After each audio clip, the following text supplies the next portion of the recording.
Mais une autre partie de l'idolâtrie que je voudrais présenter qui vient par les réseaux sociaux, c'est une autre idolâtrie à l'intérieur. Parce que l'idolâtrie, c'est aussi aimer quelque chose de manière exagérée. Et c'est quoi cette idolâtrie? C'est notre ego. Ego, c'est nous-mêmes. Beaucoup d'entre nous sommes devenus nos propres idoles. Voilà pourquoi le monde est zoa kutu expression là pour parler de c'est lui là ou c'est là, c'est mon idole. Parce que on a pris l'idolâtrie, on a essayé de banaliser. C'est l'idolâtrie, c'est ça. C'est aimer quelqu'un ou quelque chose de manière exagérée.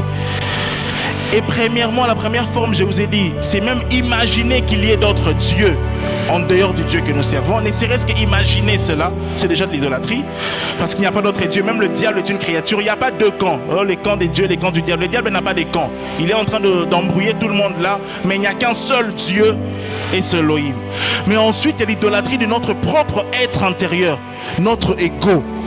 Les réseaux sociaux ont propulsé une grande flatterie de notre ego. On a même trouvé un moyen pour se photographier nous-mêmes. Ça s'appelle les selfies, non? Tellement Tomilingi. Il y a parfois comme ça, je vois sur les réseaux sociaux, tu vois, surtout c'est souvent des filles. Une fille qui peut écrire comme ça: bonjour tout le monde, juste pour vous dire que je suis trop belle. Ça.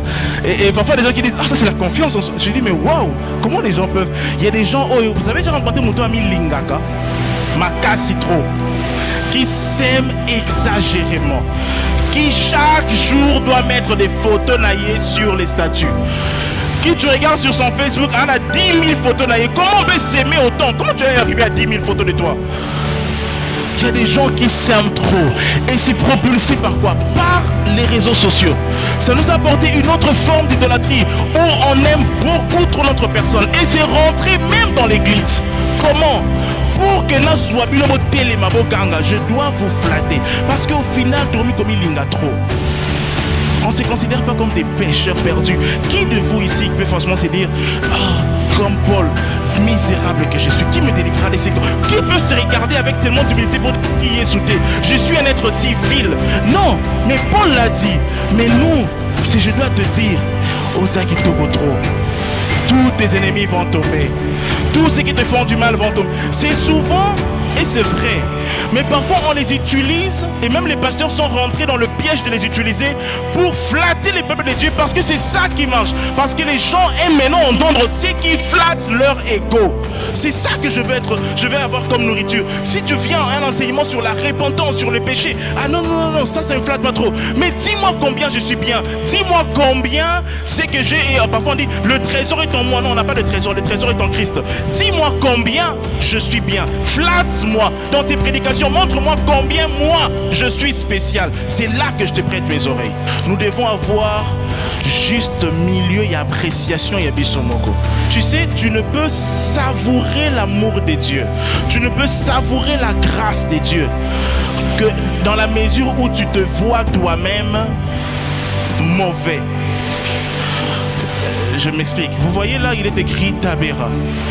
Cette couleur blanche ressort parfaitement parce que c'est sur un fond noir. Hein? Donc la gloire de Dieu ou bien la grâce de Dieu, tu vas mieux la savourer quand tu verras ta vie comme ça. Et donc tu vois maintenant la grâce de Dieu comme ça. Mais quand déjà toi-même tu te vois un peu gris, donc au moment la pensa, voilà pourquoi il y a des gens qui ne peuvent pas passer des heures à adorer Dieu pour l'œuvre de la croix, parce que ça ne me parle pas trop. Avec Singana et Koulos, mais moi je ne suis pas tellement pécheur, moi je suis un homme bien.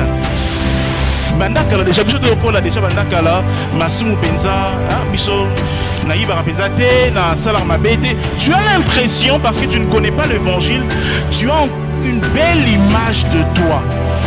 Plus tu connaîtras l'évangile et la parole de Dieu, plus tu verras à quel point tu es horrible et à quel point Dieu est bon.